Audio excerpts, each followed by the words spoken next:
말씀만 읽어도 은혜가 되는 그런 말씀이죠. 시편 127편에 121편에 기록된 이 말씀.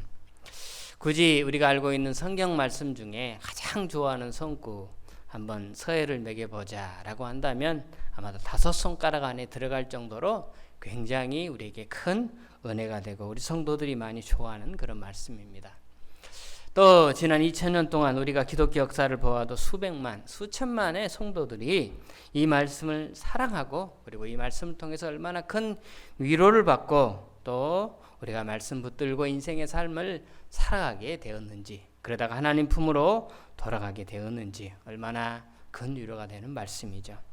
시편에 기록된 이 150편의 수많은 말씀들은 성도들이 하나님을 향한 자신들의 신앙의 고백입니다. 하나님의 말씀이 여러 가지 형태로 구성이 되어져 있죠. 율법서가 있고 역사서가 있고 또 이렇게 지혜문서가 있고 또 선지서가 있고 하는 그런 말씀들로 구성이 되어져 있죠. 특별히 율법서는 하나님께서 모세, 오경 5가지 성경은 하나님께서 당신의 백성들에게 주신 말씀이죠. 이에 따라 하나님의 그 주신 말씀을 통해 은혜 받은 하나님의 백성들이 나의 신앙을 고백한 내용이 바로 시편의 내용인 것입니다. 율법서는 하나님이 우리에게 내려주신 것이고요. 여기 있는 기록된 시편의 150편 말씀은 하나님의 사람들이 하나님을 향하여 올려드리는 우리의 신앙의 고백입니다. 그 고백 중에 오늘 시편 121편의 저자를 통하여 무엇을 우리에게 말씀하고 있는가, 오늘 이 말씀을 통해 우리에게 어떤 도전을 요구하고 계시는가 하는 사실을 우리가 말씀을 통하여 살펴보기를 원합니다.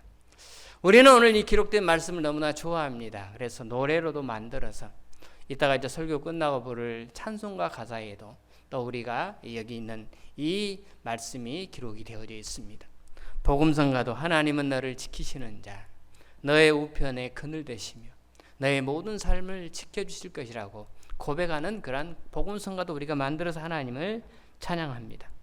어떤 분들은 이 말씀이 너무나 좋아서 이 말씀을 송두리째 암송해가지고 어디 여행을 가거나 또 어떤 인생의 위기를 만났을 때 이 말씀을 다시 암송하고 다시 묵상하면서 말씀을 통해서 힘을 공급받는 그런 통로로 많은 성도들이 그렇게 사용하고 있습니다. 내가 산을 향하여 눈을 들리라. 나의 도움이 어디서 올꼬? 나의 도움이 천지를 지으신 여호와에게서로다. 또 우리가 위기를 만났을 때 여호와는 너를 실족하지 아니하게 하시고 너를 지키는 자가 졸지도 주무시지도 아니하시도다 하는 이 말씀을 붙잡고 우리는 기도하며 너무나 큰 위로를 받게 됩니다. 우리가 살아가다 보면 인생길에 여러 가지 수많은 어려움들을 만나게 되죠. 우리가 그것들을 다 피해 가기가 얼마나 힘듭니까? 우리는 그것들과 맞서 싸워야 합니다. 그럴 때마다 이스라엘을 지키시는 자는 졸지도 아니하시고 주무시지도 아니하시는도다. 여호와께서 너를 지키시는 자라. 여호와께서 내 오른편에서 내 그늘이 되시니라. 낮에 해가 너를 상하게 하지 아니하고 밤의 달도 너를 해치 못하리로다. 우리는 그 말씀을 읽으면서 마음이 외로울 때마다 또 기도할 때마다 우리 눈앞에 어떤 어려움과 큰 위험에 직면해 있다 한달지라도 우리는 다윗처럼 이 말씀을 붙들고 용감하게 담을 뛰어넘어서 적진을 향하여 달려갈 수 있는 용기를 우리는 이 말씀을 통하여 공급받게 되는 것입니다. 어머니가 사랑하는 남편과 아이들을 아침에 내보내고 이 말씀을 붙들고 기도하죠. 여호와는 너를 지켜 모든 환난을 면하게 하시고 또 내 영혼을 지키시리로다. 여호와께서 너의 출입을 지금부터 영혼까지 지키시리로다. 우리 주님께서 내 가족에 들고 나는 모든 것을, 내 가족들의 오고 가는 모든 걸음을 지켜주실 것을 간절히 구하면서 말씀을 통해 묵상하고 확신하면서 우리가 나아가게 될 때 우리의 심령 가운데 얼마나 평안이 오고 위로가 오고 그래서 감사가 오고 감사의 기시한 신앙 고백을 하고 찬양으로 우리는 하나님 앞에 그렇게 나아가는 것입니다.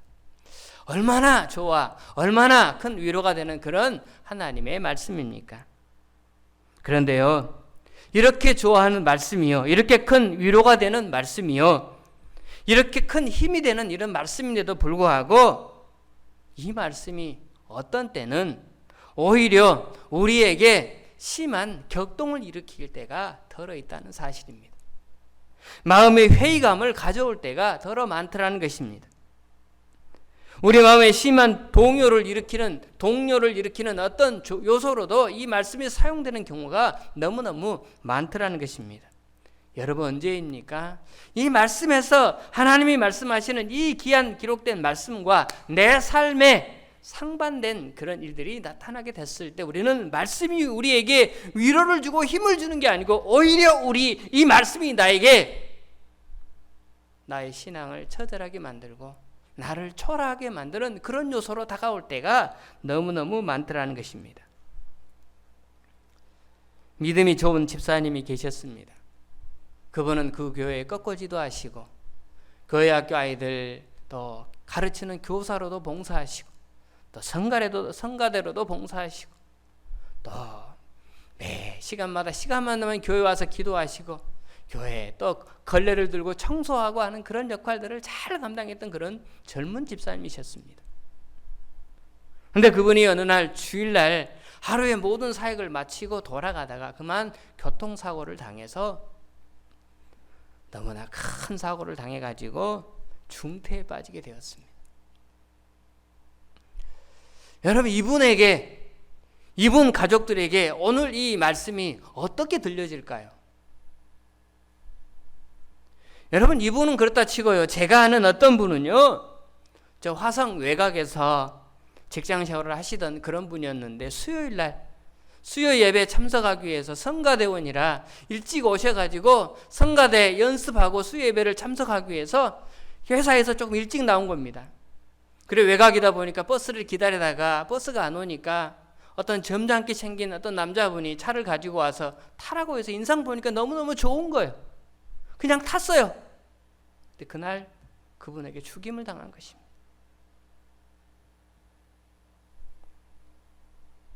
이런 일이 일어났을 때 우리는 어떻게 해석을 해야 합니까? 교회 와서 봉사하다가 예배 잘 드리고 돌아가다가 사고 나고 교회 가서 성가대로 봉사하기 위해 일찍 나섰다가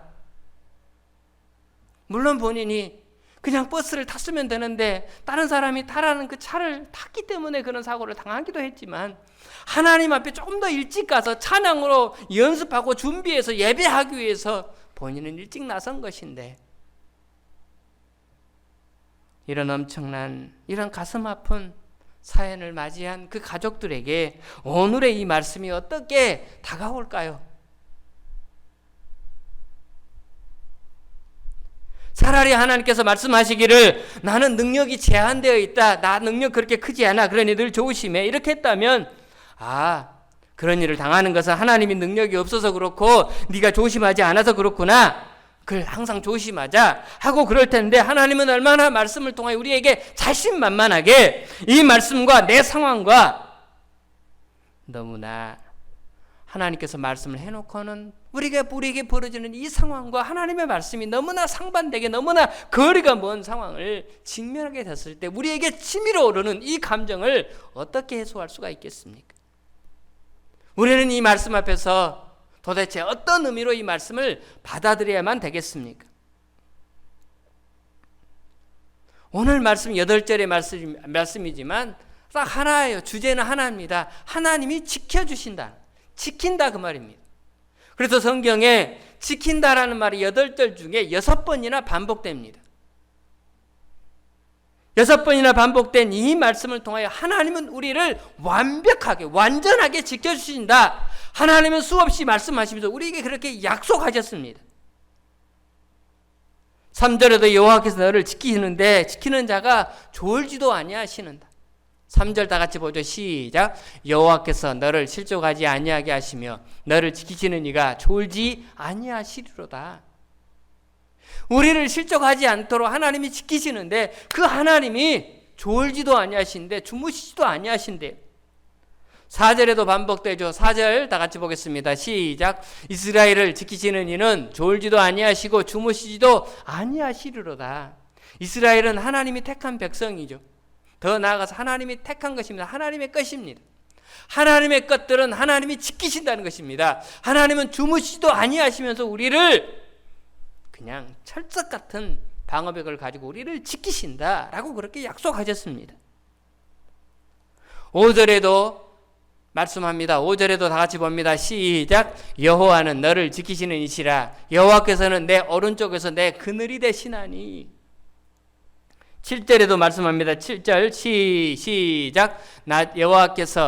여호와께서 너를 지켜 모든 환난을 면하게 하시며 또 내 영혼을 지키시리로다. 8절에서는 영원토록 지키시겠다.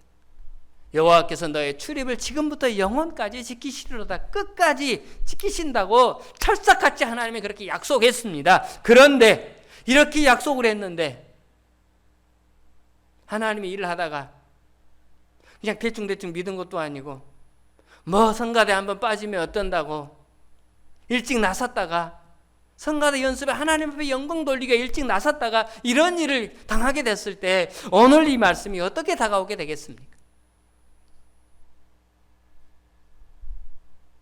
하나님이 우리를 지키신다 할 때 이 용어는 지킨다라고 하는 용어는 완전한 용어입니다. 완전한 용어.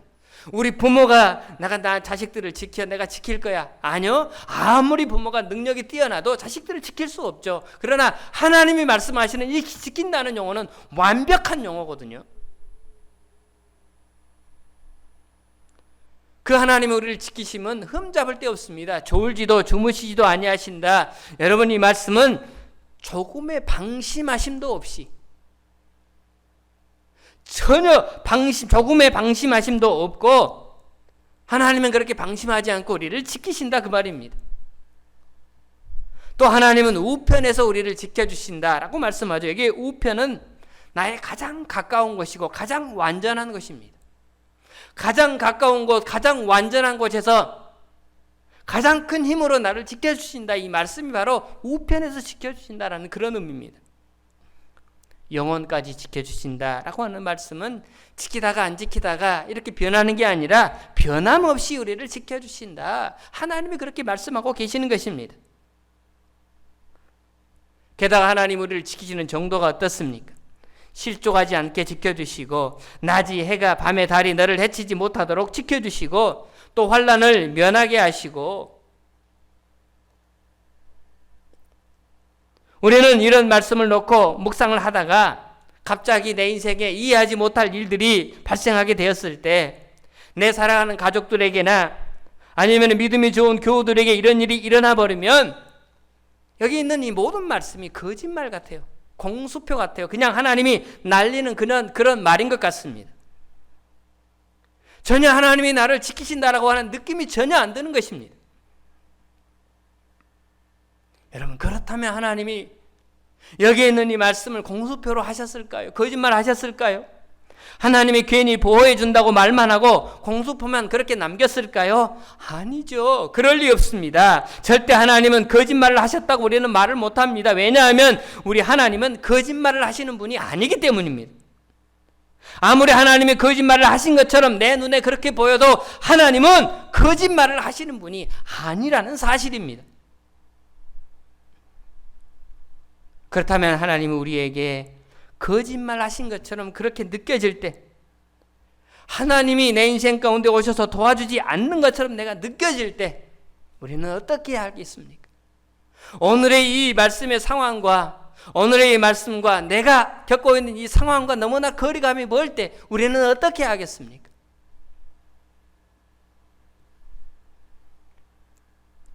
우리는 하나님이 내 인생을 방치하는 것처럼 그렇게 느껴질 때 우리가 하나님의 어떤 다른 한 면을 보지 못하는 부분이 있다는 것을 깨달아 알아야 된다는 것입니다. 다시 말하면 우리가 하나님을 완전히 이해하지 못한 어떤 부분을 내가 그걸 알지 못하는 것입니다. 하나님이 이렇게 완벽하게 지켜주신다고 약속하신 그 내용을 정확하게 나는 어떤 부분을 모르는 것입니다. 그래서 우리는 그 부분을 알기 위해서 우리는 숙고해야 합니다. 그리고 기도해야 되고 성령의 인도하심을 따라야 합니다. 조용히 한적한 것을 찾아가서 무릎 꿇고 하나님께 말씀해 달라고 우리는 하나님께 무릎으로 나가야 한다는 것입니다. 그래서 하나님의 올바른 뜻을 우리가 찾아가야 오늘의 내게 벌어진 현실들을 이해하며 우리는 나아올 수 있는 것입니다. 자, 그렇다면 오늘 우리는 이 시편 121편의 말씀, 우선 먼저 우리는 이것을 기억해야 합니다. 여기 시편 기록된 이 시편 121편의 말씀은 철저히 저자의 경험을 통해서 나온 게 아니라는 거예요. 하나님이 나를 이렇게 지켜주셨어. 내가 산을 향하여 눈을 들었더니 하나님이 나에게 이렇게 도움이 왔어. 하나님께서는 나를 밤의 달처럼 해처럼 나를 지켜주셨어. 지난날 하나님이 나를 그렇게 도와주셨어 라고 하는 그런 경험에서 나온 게 아니라는 것입니다. 우리는 어떻게 그걸 알 수가 있느냐? 오늘 시편 121편의 말씀은 언제 기록되었는가? 우리는 그 상황을 이해할 수 있습니다. 이 121편의 말씀이 언제 쓰여졌느냐? 우리는 그 상황을 보면 이 글을 쓴 저자가 자신의 경험에서 나오지 않았구나 라는 사실을 알게 됩니다. 이구동성으로 모든 구약학자들이 해석하기를 시편 121편에 이 말씀이 나오게 된 배경, 그때 그 시기는 언제냐? 첫 번째로 유다 백성들이 망해서 바벨론의 포로로 끌려가서 노예 생활을 하는 가운데 이 고백이, 오늘 저자가 이 고백을 했다라고 그렇게 이야기를 합니다. 노예 생활 중에.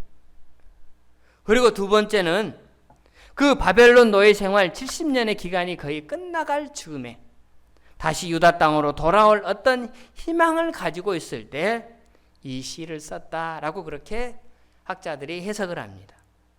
그러면 둘 다 어느 시기입니까? 좋을 때입니까? 안 좋을 때입니까? 너무나 안 좋을 때죠. 이 둘 다 바벨론 포로 시기입니다. 포로 중이든지 포로가 끝나갈 중이든지 둘 다 포로 중에서 노예 생활을 하던 중에서 하나님은 어떤 분이냐? 내가 눈을 들어 하늘을 바라보면 하나님의 모든 힘이 거기로부터 공급될 것이다. 밤의 달이 낮의 해가 나를 해치 못하도록 하나님이 지켜주실 것이다 라고 하는 고백이 바로 이 안에 담겨 있는 것입니다. 다시 말씀드려서 오늘 시편 121편의 이 귀한 저자의 고백은 자신의 경험에서 나온 게 아니라 앞으로 되어질 미래에 대한 나의 믿음에 의해서 나오는 것입니다. 하나님 하시는, 하나님께서 역사하실 것에 대한 믿음에 대해서 이 고백이 나온 것이지, 옛날에 그렇게 내가 그렇게 살았을 때 하나님이 나를 그렇게 도우셨어, 그래서 나는 이 고백을 하는 거야, 이게 아니라는 사실입니다. 여러분, 우리가 잘 아는 바 유대 백성들이 바벨론의 칼날에 사정없이 살육을 당했습니다. 예루살렘이 함락되던 그날의 그 비극적인 상황을 예레미야 애가를 통하여 예레미야라는 선지자가 그렇게 고백하고 있죠. 그들이 당하는 고통이 너무나 심하고 너무나 써서 이렇게 고백합니다. 마치 쓸개와 쑥을 마시는 것 같아. 내장에 들어있는 쓸개 얼마나 씁니까? 그리고 쑥이 얼마나 씁니까? 그 쓰디 쓴 잔을 자기들이 지금 마시고 있다는 것입니다. 그만큼 괴로웠다는 것입니다. 뿐만 아니라 그들이 포로로 끌려갈 때 먼 그 2억 마일리 먼 길 사막길을 맨발로 끌려갑니다. 착고에 묶여서 질질 끌려갑니다. 사방이 피가 터져서 목이 마르고 허우적거리는 그런 상황에서 자신들이 하나님이 우리를 보호한다고 어찌 누가 그렇게 느낄 수가 있었겠습니까? 그들이 바벨론에 가서 70년, 80년 노예 생활을 하면서 뭐 좋을 때도 있었지만, 좋을 때도 있었는지 모르겠지만 아마도 대부분은 너무나 비극적인 삶을 살았던 그 시기입니다. 바로 그 시기에 바로 오늘 이 노래를, 하나님은 너를 지키시는 자라고 노래를 부를 수 있는 상황이 아니었다는 것입니다. 이런 상황에 과연 하나님이 살아계시는 것입니까? 그분이 정녕 하나님이 살아계신다면 우리를 어찌 이렇게 비참하게 내버려 둘 수가 있겠습니까? 과연 그런 상황에서 하나님이 완전한 보호자라고 누군가 물었을 때 누구나 아니라고 고개를 흔들 수밖에 없었던 그런 안타까운 상황이었습니다. 그런데 여러분, 그런 상황에 이 시를 썼다면 철저히 경험이 아니라 어디서 비롯된 것입니까? 믿음에서 비롯된 것입니다. 오늘 시편 121편은 믿음에, 앞으로 되어질 하나님 여호와에 대한, 창조주 하나님에 대한 철저한 믿음에서 오늘 이 고백이 나오게 된 것이지 자신의 어떤 삶에서 나온 게 아니라는 사실입니다. 환경이 어떻든 간에 마치 하나님은 계시지 않는 것처럼 느껴지든 말든 여전히 하나님의 나의 도움이시라고, 나의 보호자라고 하는 그 믿음과 그 믿음 때문에 이 저자가 이런 고백을 하고 있다는 것을 우리는 깨달아 알라는 것입니다. 여러분, 마치 누구의 믿음과 같습니까? 우리는 다니엘서에 기록된 다니엘의 세 친구의 믿음을 통하여 유사한 고백을 들을 수 있습니다. 바벨론에 끌려간 그들이 느부갓네살 왕이 세운 금신상에게 절을 하라고, 이 신상에게 절을 하지 않으면 풀무불에 평소보다 7배 더 뜨겁게 해가지고 그 불에 던지겠다고 협박하는 상황 가운데 세 명의 친구가 이 느부갓네살 왕에게 고백하지 않습니까? 우리 그 말씀 한번 살펴보겠습니다. 다니엘서 3장 16절부터 18절 다 같이 봅니다. 시작. 사드락과 메삭과 아벳느고가 왕에게 대답하여 이르되 느부갓네살이여 대답할 필요가 없나이다. 왕이 우리를 회유하는데 대답할 것도 없습니다. 17절 다 같이 보죠. 시작. 왕이여 우리가 섬기는 하나님이 계신다면 우리를 맹렬히 타는 풀무불 가운데서 능히 건져내시겠고 왕의 손에서도 건져내시리이다. 집어 던져 넣어보십시오. 하나님이 우리를 구하실 것입니다. 보호하실 것입니다. 18절 다 같이 보죠. 시작. 그렇게 하지 아니하실지라도 왕이여 우리가 왕의 신들을 섬기지도 아니하고 왕이 세우신 금신상에게 절하지도 아니할 줄을 아옵소서. 우리는 이 대목에서 너무나 놀라지 않습니까?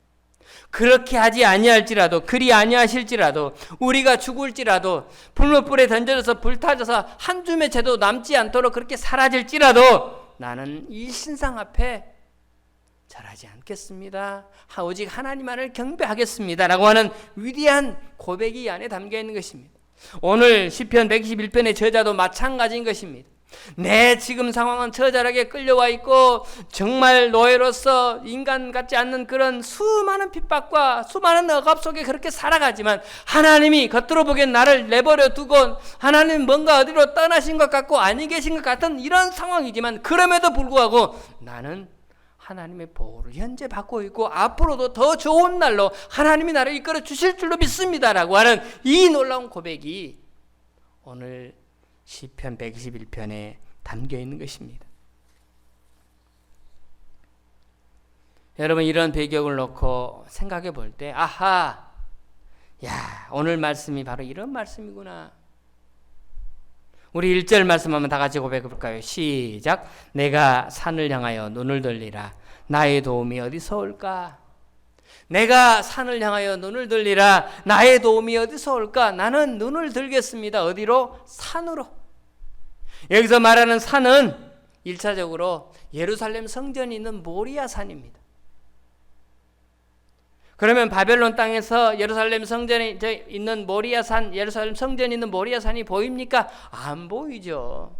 자, 이역만리 끌려왔는데 보이지도 않죠. 그러나 그쪽을 향하여 나는 고개를 들고 하나님 앞에 부르짖으며 기도합니다. 나의 도움이 이 위태로운 상황에서 나를 구원하실 분은 오직 여호와 한 분 당신뿐입니다 라고 하는 이 귀한 고백으로 그는 나아갔던 것입니다. 여러분, 여기서 말하는 산은 1차적으로는 모리아 산이고 2차적으로는 하나님이죠. 나는 여호와를 향하여 고개를 듭니다. 나는 당신을 향하여 고개를 듭니다. 나는 하늘을 향하여 고개를 듭니다. 나는 땅에 속하여 살아가지만, 세속에 속하여 살아가지만, 나는 세속에 속하지만, 내 몸뚱아리는 비록 할 수 없이 이 땅에 속하지만 나는 나의 영적인 눈은 당신만을 바라봅니다. 왜 당신만을 바라봅니까? 왜 땅을 바라보지 않고 고개를 들고 하늘을 바라보는 것입니까? 여러분, 우리가 아는 바와 같이 인생살이에서 조금만 눈을 아래로 깔면 우리는 인생이 살 맛이 없습니다. 살 맛이 없죠. 요즘 살맛 납니까? 아니요, 살맛 안 납니다. 세상을 바라보면 살맛이 안 납니다. 언론 보도를 통해서 보거나 이웃에서 일어난 일들, 가정에서 일어난 일들을 보십시오. 모든 것이 무정부 상태인 것 같습니다. 자기들 마음대로입니다. 그야말로 마귀만이 득시하는 그런 세상인 것 같습니다. 세상은 그저 양심이 없는 것 다 빼놓고, 양심 같은 거 다 빼놓고 마음대로 온갖 수단 방법 다 가리지 않고 자기의 이기적인 욕망만을 추구하는 자만이 지혜로운 사람인 것 같아요. 어떤 방법을 동원해서도 막 긁어 모아라, 높이 올라가라, 가져라, 취하라, 그게 똑똑한 사람이다. 이게 세상의 시각인 것입니다. 이런 세상의 시각 속에서 우리는 살아가게 될 때 우리는 절망할 수밖에 없죠. 그러기에 오늘 저자처럼 우리의 눈을 들어 주를 바라보라, 하늘을 바라보라.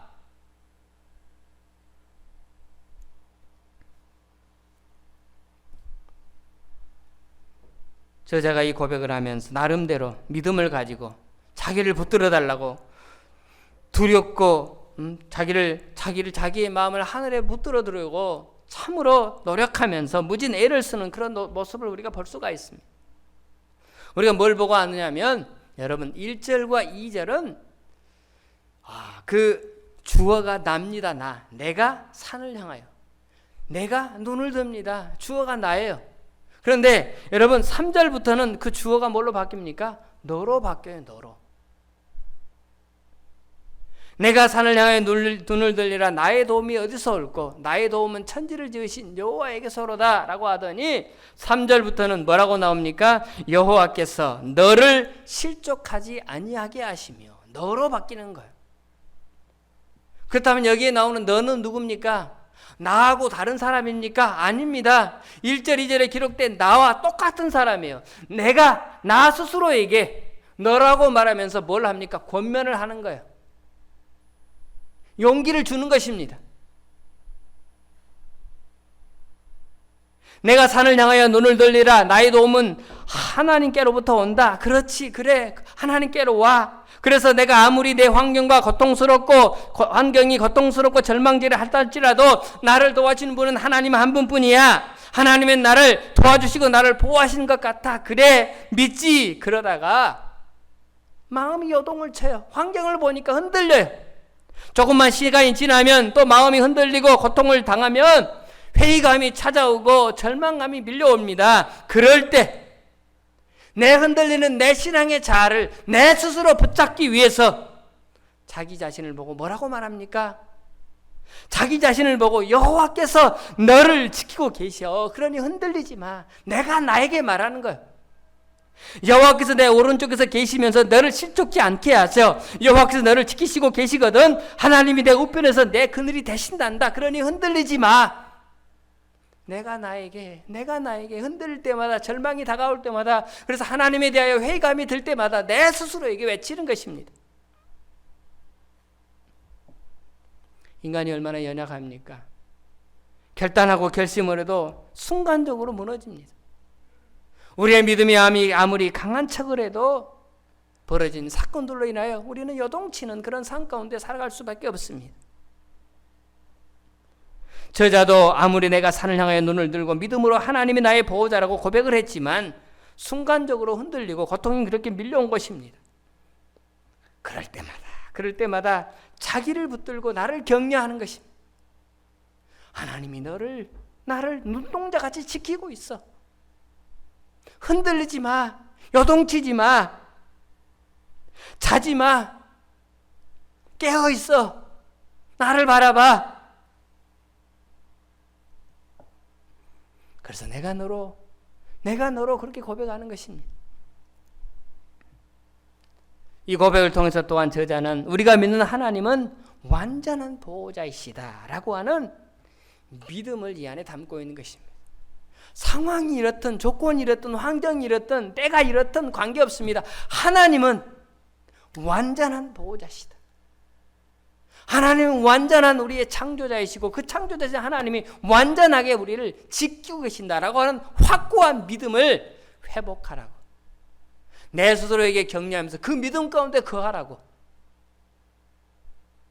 시편의 기자는 스스로 그렇게 외치면서 다짐하면서 자신의 믿음을 점검하고 또 점검하며 그렇게 나아갔던 것입니다. 사랑하는 여러분, 오늘 우리에게도 이왕이면 우리가 어려운 일을 당하기 전에, 고통스러운 일을 당하기 전에 하나님이 도와주시는 것도 너무나 중요하죠. 하지만 하나님은 우리의 믿음이 흔들릴 만한 대단한 환경 속에 우리를 두실 때가 있습니다. 우리의 믿음을 한번 테스트하시면서 나를 도와주실 것인지 안 도와주실 것인지를 하나님이 결정하실 때가 있다는 사실입니다. 여러분 그거 아셔야 돼요. 여러분 곧 나의 믿음이 하나님을 바라보는 나의 믿음이 하나님의 도우심을 받게 하는 어떤 통로가 된다는 사실을 우리는 잊어서는 안 되는 것입니다. 그래서 우리는 하나님이 테스트하는 이 시험에 통과해야 돼요. 마음이 흔들릴 때는 마음대로 믿음이 왔다 갔다 하고 하나님을 원망을 하고 말씀을 믿지도 않으면서 하나님이 도와주시지 않는다고 우리가 자꾸 불평을 해서는 안 되는 것입니다. 성경에 어떤 사람도 하나님이 도와주셨기 때문에 완벽하게 세상을 고생 하나도 안 하고 산 사람은 한 명도 없습니다. 늘 고통 가운데. 구약에 있는 아브라함부터 시작해서 세상의 모든 사람들을 다 똑같습니다. 하나님이 그렇게 완벽하게 도와주셨지만 그들이 고통스러운 순간에 빠질 때는 다 빠졌습니다. 안타까움을 당할 때는 그들도 다 당했습니다. 그런데도 그들은 하나님의 보호하심을 순간순간 확신하고 체험했다는 사실입니다. 그런 고통을 겪으면서 순간순간 하나님의 도우심을 그들은 경험하게 되더라라고 하는 사실입니다. 여러분 우리 이걸 기억해야 돼요. 하나님은 자기의 힘을 함부로 사용하는 자이언트가 아닙니다. 존 스트롱이라고 하는 사람이 있습니다. 이 사람이 한 말을 우리가 기억해야 될 필요가 있는데요. 이런 말을 했어요. 하나님은 당신이 하시려고 생각하신 것은 모두 다 하실 수 있습니다. 그렇죠? 하나님이 하시려고 생각하는 건 다 할 수 있어요. 그러나 할 수 있는 것을 모두 다 하시려고는 하지 않습니다. 다 하실 수도 있지만 다 하시지는 않는다는 것입니다. 하나님은 그가 하고 싶어하면 무엇이나 다 할 수 있습니다. 그렇죠? 당신이 하고 싶어하면 다 할 수 있습니다. 그러나 할 수 있다고 해서 무엇이나 다 하는 것은 아닙니다. 잘 들어야 돼요. 할 수 있다고 해서 하나님이 다 하시는 것은 아니라는 사실입니다. 그러면 언제 하느냐? 당신의 목적과 당신의 뜻이 일치할 때만 당신의 전능하심을 드러내신다. 아무에게나 하는 게 아니고 그 사람을 통해서 하나님이 하시는데 그 사람의 목적과 하나님의 목적이 같을 때, 바라는 상이 같을 때, 똑같이 원할 때 하나님이 그때 역사하신다는 사실입니다. 그러므로 믿음이 좋은 사람에게 어떤 어려움이 생겼든지 무슨 사고가 일어났든지 정말 이해할 수 없는 불행이 닥쳤을 때 우리는 어떻게 생각해야 되느냐? 하나님이 나를 더 성숙하도록 하기 위해 내 믿음을 테스트하면서 나에게 더욱더 큰 전능하심을 드러내시기 위하여, 그래서 내가 하나님의 뜻과 합일되도록 하나님이 맞추시기 위하여 이러한 과정들을 겪게 하시는구나.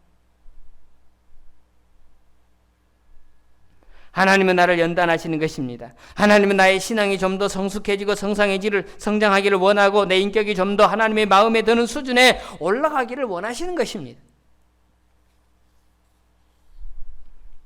인생을 산다는 것이 마치 계곡 위에 불안전하게 달려있는 다리를 건너가는 것 같습니다. 그렇죠. 우리 인생살이가 그렇습니다. 높은 산에 계곡이 이쪽과 저쪽을 연결하는 그 구름다리, 그 다리를 건너는 것 같은 게 우리 인생과 같다는 것입니다. 바람이 불 때 흔들리고 누군가 같이 있을 때 흔들리고 여러 명이 같이 건너가면 끊어질 것 같고, 이게 우리네 인생이라는 사실입니다. 그러나 우리는 그때마다 한 발짝 건널 때마다 삐걱삐걱 소리가 나면서 온몸이 소름 돋는 것 같은 그런 일을 자주 느끼며 사는 게 우리의 인생길인데, 그런 일을 겪을 때마다 우리는 무엇을 생각해야 합니까? 창조주 하나님을 생각해야 하는 것입니다. 그분의 전능하심을 우리는 잊어서는 안 되는 것입니다. 그분은 항상 나를 완전하게 보호하시며 지켜주시는 분이심을 우리는 철저히 믿으셔야 한다는 것입니다. 그 믿음이 흔들리면 우리는 요동치는 세상과 같이 접하면서 믿음 또한 잃어버리고 하나님 보시기에 원하시는 그러한 테스트를 통과하지 못하고 어려움에 직면해서 그렇게 살다가 끝장나는 어리석은 인생들을 많이 접하게 됩니다. 어떤 상황에서도 그 하나님에 대한 믿음이 변하지 않도록 우리는 내 스스로를 격려할 필요가 있습니다. 하나님은 너를 지켜. 걱정하지 마. 염려하지 마. 나에게, 내 스스로에게 오늘도 한번 외쳐보시기 바랍니다. 거울을 보면서, 거울 안에 있는 당신 자신을 보면서 외쳐보시기 바랍니다. 하나님은 너와 함께 하시어 너를 보호하시어 네 인생 끝나는 그날까지 영원토록 너와 동행하시겠다고 분명히 말씀하셔서, 그러니 너는 그 사실을 믿음이 흔들릴 때마다, 요동칠 때마다, 그럼에도 불구하고 오늘 이 말씀을 묵상하면서 너 스스로를 추스리며 그렇게 믿음으로 나아오라고 그렇게 말씀하시는 것입니다. 고통이라고 하는 책이 있습니다. 그 책에 보면 한 여인이 이렇게 고백합니다. 11살짜리 아들이 암으로 죽었거든요. 11살짜리 아들, 하나밖에 없는 아들이 암으로 죽었으니 어떤 생각이 들겠습니까? 하나님 향하여 절망하며 원망하며 절구합니다. 그래서 기도할 때마다 하나님을 욕합니다. 하나님 향하여 삿대질을 합니다.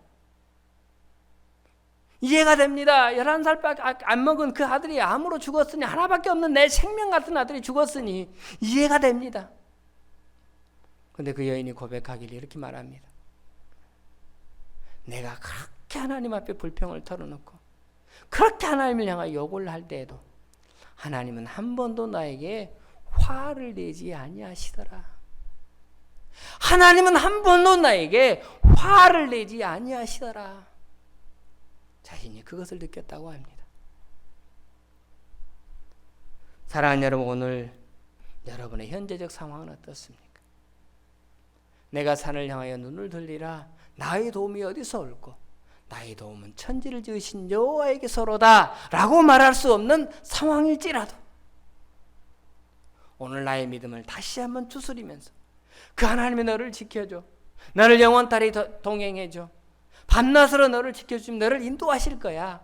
나 자신을 스스로 추스리면서 다시 우리는 눈을 들어 하늘을, 여호와를 향하여, 그분을 향하여 우리는 앙망하며 그렇게 나아가는 것입니다.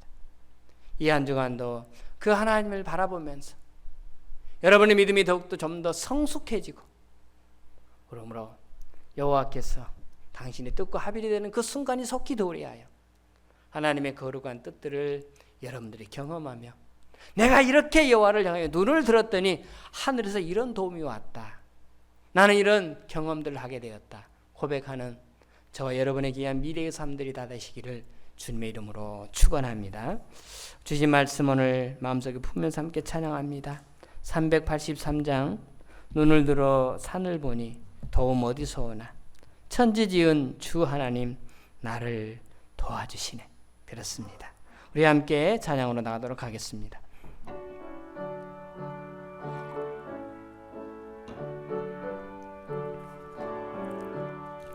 눈을 들어 산을 보니 도움 어디서 오나, 천지 지은 주 하나님 나를 도와주시네.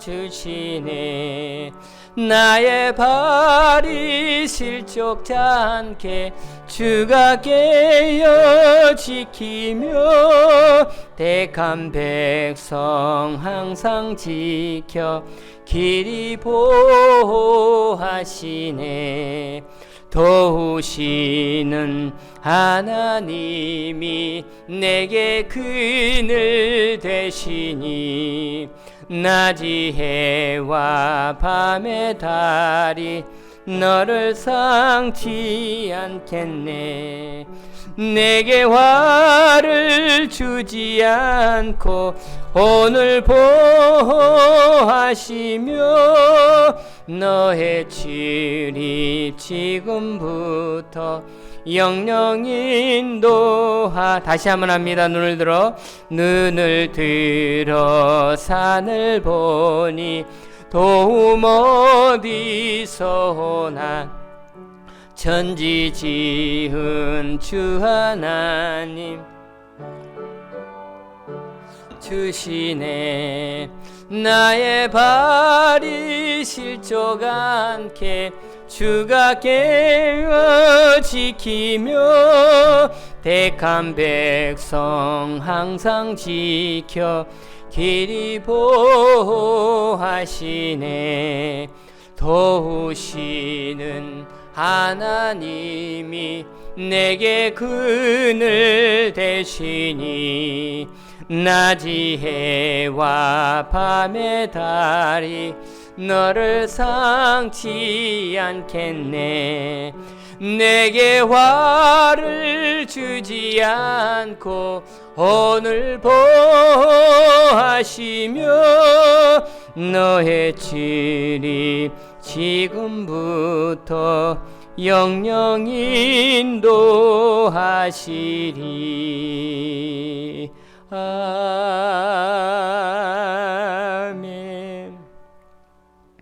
편할 때에만, 좋을 때에만 하나님이 나를 지켜주셨다고, 하나님 때문에 감사한다고, 그래서 하나님 때문에 감격하여 찬양을 올린다고, 그렇게 해서 오늘 시편 121편이 나온 게 아니라 처절한 상황 속에 환경과 여건은 그 노예 생활로 참으로 피눈물을 흘릴 수밖에 없는 그 안타까운 상황에서 오늘 귀한 저자가 이 아름다운 고백을 하고 있는 이 놀라운 믿음의 사람을 우리가 접하면서 주여 나는 어떻게 살아왔는지요, 나의 믿음은 어떤 믿음인지요, 주님 너무나 부끄럽습니다. 너무나 초라합니다.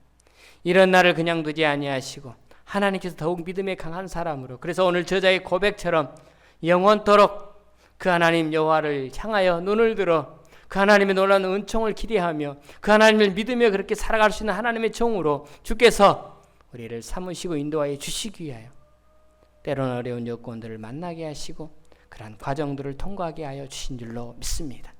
그러한 모든 통과하는 과정 가운데 만나는 어려움 속에서도 오늘 귀한 신앙의 고백이 우리의 고백 되어지게 하여 주옵시고 그 일을 통하여 오직 주님만 영광 받아 주시옵소서.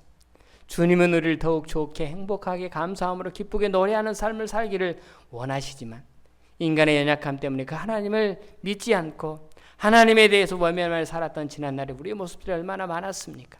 그로 인하여 주께서 우리 가운데 허락하신 수많은 축복들을 누리지 못하고 우리가 하나님께 멀리 떨어졌다 살았던 우리의 모습들을, 그러나 우리를 용서하시고 우리를 다시 돌이켜서 하나님 그 놀라운 은혜를 누리며 살아가도록 오늘도 우리를 불러주시고 또 영상을 통하여 듣게 하여 주신 줄로 믿습니다. 우리의 신앙 돈독하게 주를 바라보게 하여 주옵시고 생애 마치는 그 순간까지 하나님만을 향하여 오직 주님만을 앙망하며 나갈 때 여호와께서 하시는 귀한 비밀들을 더 많이 맛보는 하나님의 사람들 다 되게 하여 주시옵소서. 오늘도 귀한 성전에 불러주셔서 감사합니다. 예물 드릴 수 있는 귀한 은혜를 베풀어 주셔서 감사합니다.